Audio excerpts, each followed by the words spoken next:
Hello everyone, competition craze YouTube channel में आपका स्वागत है। आज हम banking and financial awareness discuss करेंगे। ये जो बैंकिंग एंड फाइनेंशियल अवेयरनेस है, ये नवंबर 2020 के फर्स्ट वीक की है। और बैंकिंग अवेयरनेस आपके अपकमिंग बैंकिंग एग्जाम्स जैसे RBI assistant, IBPS, RRB, clerk and PO, in examinations में आपसे बैंकिंग अवेयरनेस पूछी जाती है। मुझे उम्मीद है ये वीडियो आपको पसंद आएगा। आप इस वीडियो को अपने दोस्तों के साथ शेयर कर सकते हैं और आप इस वीडियो को लाइक भी करें। और हमारे कुछ प्लेटफॉर्म है, टेलीग्राम, फेसबुक ग्रुप और इंस्टाग्राम, यहाँ पर भी आप हमें फॉलो कीजिए। इन प्लेटफॉर्म पर हम आपको रेगुलर बेसिस पर अपडेट देते हैं, तो आप हमारे इन प्लेटफॉर्म को ज्वाइन कीजिए। तो चलिए शुरू करते हैं। पहला क्वेश्चन है, which organisation has been sanction rupees 8504.30 lakh under rural infrastructure development project to the government of Goa for the latter various social infrastructure project। यानी किस ऑर्गेनाइजेशन ने गवर्नमेंट ऑफ गोवा को रूरल इंफ्रास्ट्रक्चर डेवलपमेंट फंड के अंतर्गत 8504.3 lakh rupees का जो fund है, ये सोशल इंफ्रास्ट्रक्चर प्रोजेक्ट्स के लिए प्रोवाइड किया है या सैंक्शन किया है। तो ये किया है नाबार्ड ने।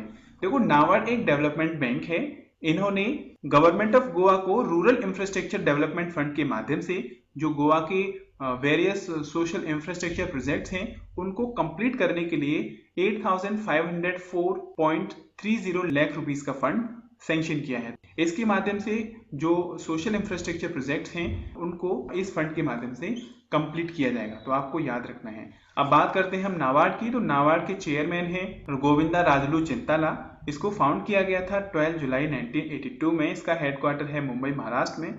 देखिए, जो नाबार्ड बैंक है, ये स्पेशली रीजनल रूरल बैंक्स और जो कोऑपरेटिव बैंक्स हैं उनको रेगुलेट करता है। और साथ ही साथ जो रूरल एरियाज में जो एग्रीकल्चर है या स्मॉल स्केल इंडस्ट्रीज हैं, ओके, या जो विलेज इंडस्ट्रीज हैं जैसे कि हैंडीक्राफ्ट, ओके, और रूरल क्राफ्ट, ये जो होता है उनको प्रमोट और डेवलपमेंट करने के लिए अपनी पॉलिसीज को फ्रेम आउट करता है। तो आपको याद रखना है। अगला क्वेश्चन है, Vivad se Vishwas scheme that Central Board of Direct Tax Government of India has notified extension of deadline third time to the direct tax legacy dispute resolution scheme from 31 December 2020 to dash. यानी गवर्नमेंट ऑफ इंडिया के Central Board of Direct Tax ने एक scheme launch की है जिसका नाम है विवाद से विश्वास। विवाद से विश्वास, ये जो स्कीम है, इसको इन्होंने एक नया नोटिफिकेशन निकाला है जिसके अंतर्गत जो इसकी डेडलाइन थी उसको एक्सटेंड किया है। और ये जो डेडलाइन है उसको तीसरी बार एक्सटेंड किया गया है, जो 31 दिसंबर 2020 से बढ़ाकर कितनी की गई है, तो आपसे पूछा गया है, जिसके अंतर्गत जो टैक्स लेगेसी डिस्प्यूट है उनको वहां रिजोल्व किया जा सके। तो ये किया है 31 मार्च 2021। देखो, central Board of Direct Tax ने एक स्कीम लॉन्च की हुई है जिसका नाम है विवाद से विश्वास। इसको सीबीडीटी ने एक नोटिफाई किया है जिसमें जो डायरेक्ट टैक्स लेगेसी जो डिस्प्यूट्स हैं उनको रिजोल्यूशन करने के लिए, मतलब इसकी जो डेडलाइन है उसको एक्सटेंड किया है, जो 31 दिसंबर 2020 से बढ़ाकर 31 मार्च 2021 की गई है। देखिए, हम बात करते हैं विवाद से विश्वास के अंतर्गत। इसके अंतर्गत जो भी टैक्स से रिगार्डिंग जो भी डिस्प्यूट हैं उनको सेटलमेंट किया जाता है इंडिविजुअल्स और इनकम टैक्स डिपार्टमेंट के अंतर्गत। और साथ ही साथ जो टैक्स पेयर हैं, इस स्कीम के माध्यम से उन्हें बेनिफिट प्रोवाइड किया जाता है। और यदि कोई भी डिस्प्यूट बना हुआ है टैक्स से रिगार्डिंग, तो उसके लिए जो भी कॉस्ट ऑफ लिटिगेशन है अलग से बियर नहीं करनी होती। तो आपको याद रखना है, विवाद से विश्वास ये एक स्कीम है जो टैक्स पेयर के लिए है। इसको सीबीडीटी ने इसकी जो डेडलाइन है उसको तीसरी बार बढ़ाया है, जो 31 दिसंबर 2020 से बढ़ाकर 31 मार्च 2021 किया है। अगला क्वेश्चन है, which of the following bank launched instant pay out Visa Direct in association with Visa. यानी निम्न में से ऐसा कौन सा बैंक है जिसने वीजा डायरेक्ट जो इंस्टेंट पे आउट है उसको वीजा के साथ एसोसिएशन किया है। तो ये है आरबीएल, जिसे हम पहले रत्नाकर बैंक के नाम से जानते थे। तो आपको याद रखना है, आरबीएल बैंक ने अपने जो कस्टमर्स हैं, यानी कि जो सेविंग अकाउंट होल्डर्स या जो करंट अकाउंट होल्डर्स हैं, उनके लिए एक इंस्टेंट पे आउट लॉन्च किया है जिसका नाम है वीजा डायरेक्ट।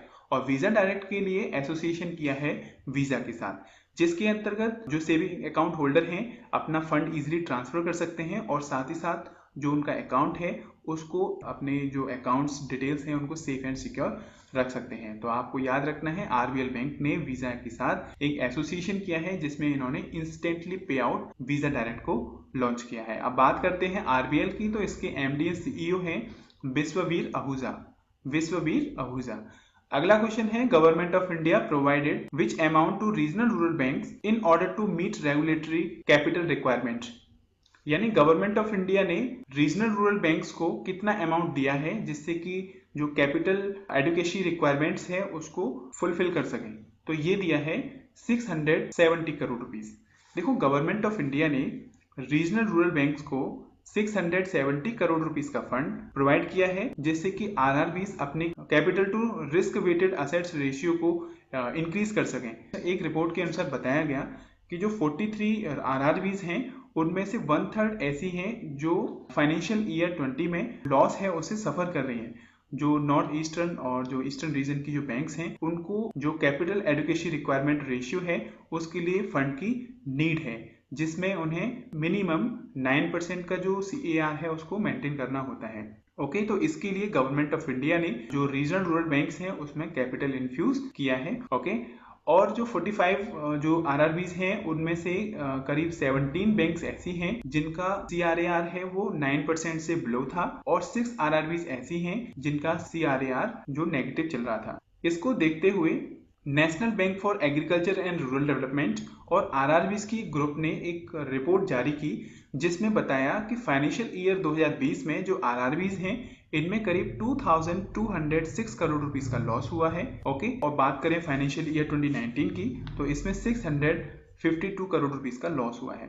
तो आपको याद रखना है, गवर्नमेंट ऑफ इंडिया ने रीजनल रूरल बैंक्स जो capital to risk weighted assets ratio है उसमें कैपिटल इन्फ्यूज किया है जो 670 करोड़ रुपीस है, जिसकी अंतर्गत जो बैंक्स हैं अपना जो CRAR है उसको मिनिमम 9% रखना होगा। अब बात करते हैं ये कैपिटल एडुकेशन रेशियो क्या होता है। देखो, कैपिटल एडुकेशन रेशियो को हम capital to risk weighted asset ratio के नाम से भी जानते हैं। ये एक ऐसा रेशियो है जिसमें जो बैंक के जो डिपॉजिटर्स हैं उनकी सेविंग्स है या जो उनका फंड है उसको वहां सेफ और सिक्योर रखने के लिए इस रेशियो को बैंकों में यूज किया जाता है। इसके अंतर्गत बैंक की जो परफॉर्मेंस है उसको एक स्टेबिलिटी प्रोवाइड करना और साथ ही साथ जो उनकी एफिशिएंसी है बैंकिंग सिस्टम में उसको इम्प्रूव करना और साथ ही साथ जो बिलीव है डिपॉजिटर्स का उसको स्टेबल रखना। तो ये जो मेन ऑब्जेक्टिव है कैपिटल एडुकेशन रेशियो का। तो आपको याद रखना है capital education ratio every regional rural banks को या जो भी कॉमर्शियल बैंक्स हैं उनको एटलीस्ट 9% मेंटेन करना होता है। अगला क्वेश्चन है, what amount is extended the target credit of emergency credit line guarantee scheme.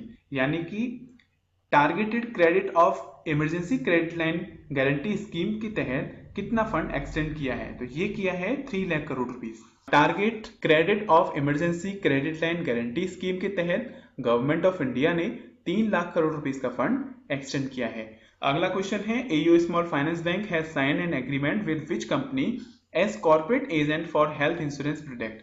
यानी AU स्मॉल फाइनेंस बैंक ने किस कंपनी के साथ एक एग्रीमेंट साइन किया है जो एक कॉर्पोरेट एजेंट की तरह काम करेगा जिसमें जो हेल्थ इंश्योरेंस प्रोडक्ट है उनको सेल आउट करेगा।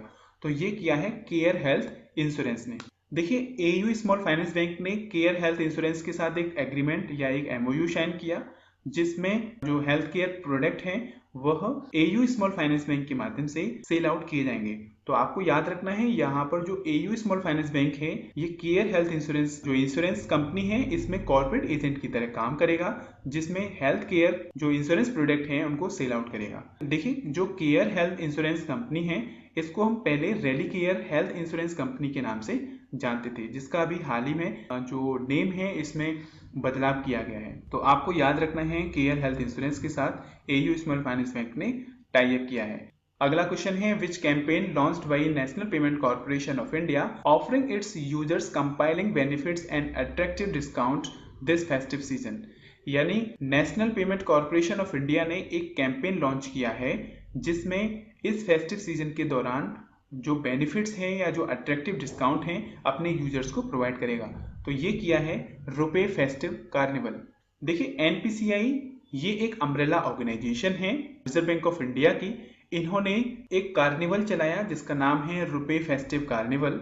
ये अपने यूजर्स के लिए, यानी जो रुपे कार्ड यूजर्स हैं उनके लिए इस फेस्टिवल कैंपेन को यहाँ लॉन्च किया गया है, जिसके अंतर्गत इस फेस्टिव सीजन में जो भी बेनिफिट्स हैं वो इसके अंतर्गत कंपाइल किए गए हैं, और साथ ही साथ जो डिफरेंट प्रोडक्ट्स हैं उनमें जो अट्रैक्टिव डिस्काउंट हैं वह भी लॉन्च किए गए हैं। तो आपको याद रखना है, रुपे फेस्टिव कार्निवल ये एनपीसीआई ने अपने यूजर्स के लिए प्रोवाइड किया है या लॉन्च किया है।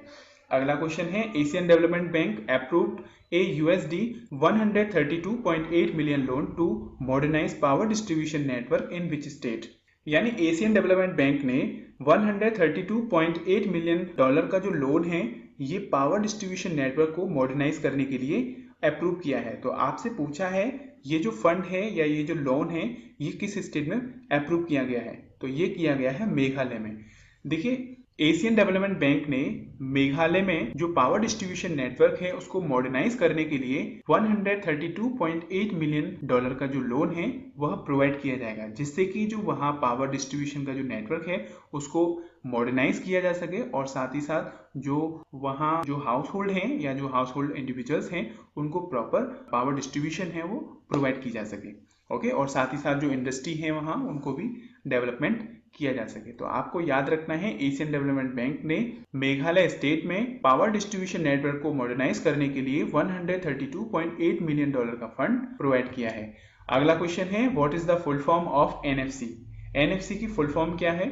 ये है near field communication. Near field communication. देखिए, इसमें आपसे क्वेश्चन ऐसे भी पूछा जा सकता है कि एक टर्म है एनएफसी, इसमें सी क्या डिनोट करता है? तो इसमें सी डिनोट करता है कम्युनिकेशन। इसकी फुल फॉर्म की बात करें तो नियर फील्ड कम्युनिकेशन। देखिए, नियर फील्ड कम्युनिकेशन एक ऐसी सेट ऑफ प्रोटोकॉल्स हैं कम्युनिकेशंस के लिए जो टू इलेक्ट्रॉनिक डिवाइस के बीच में की जाती हैं, जिसका जो डिस्टेंस है ये 4 सेंटीमीटर का होता है।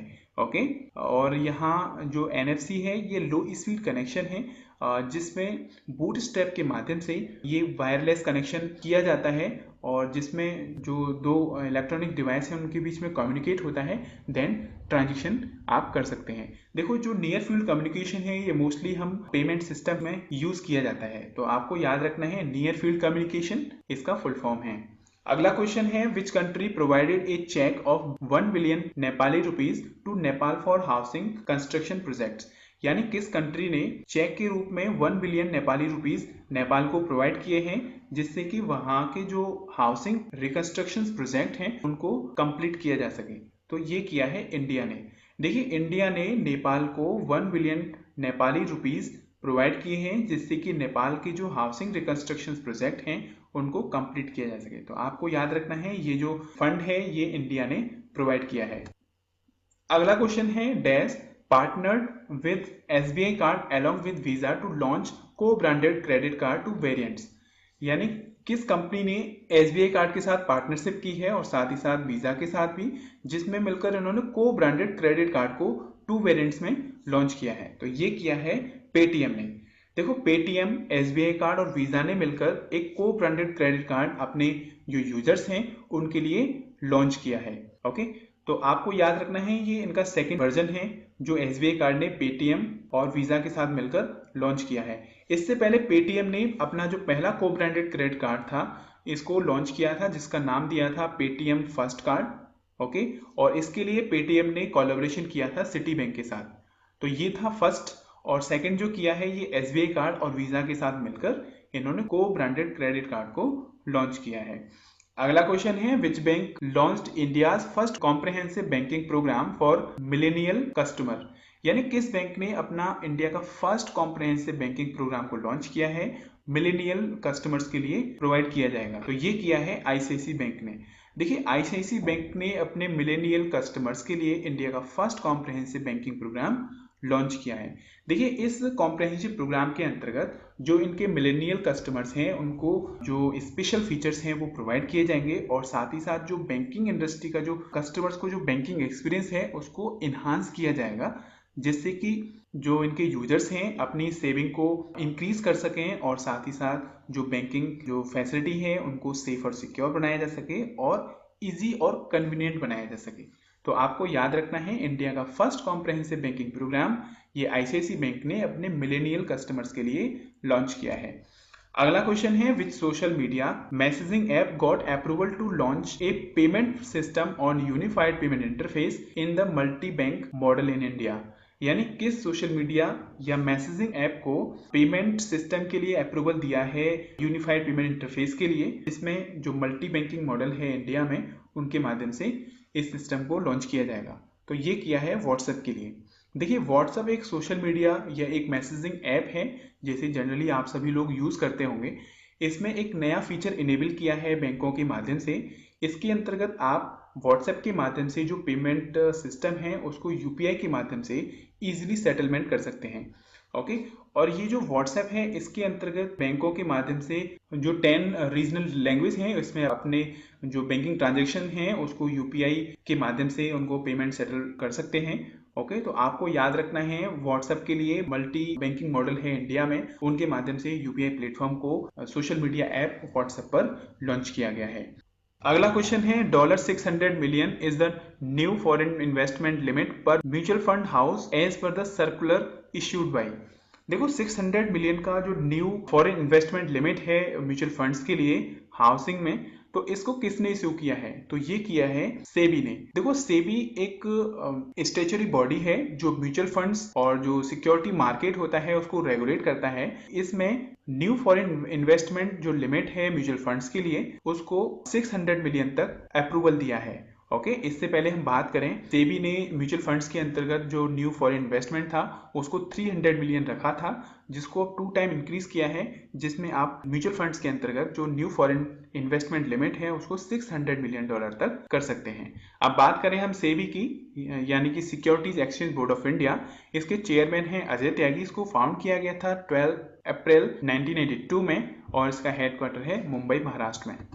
अगला क्वेश्चन है, Axis bank limited is ready to acquire what % of equity share capital of Max Life insurance.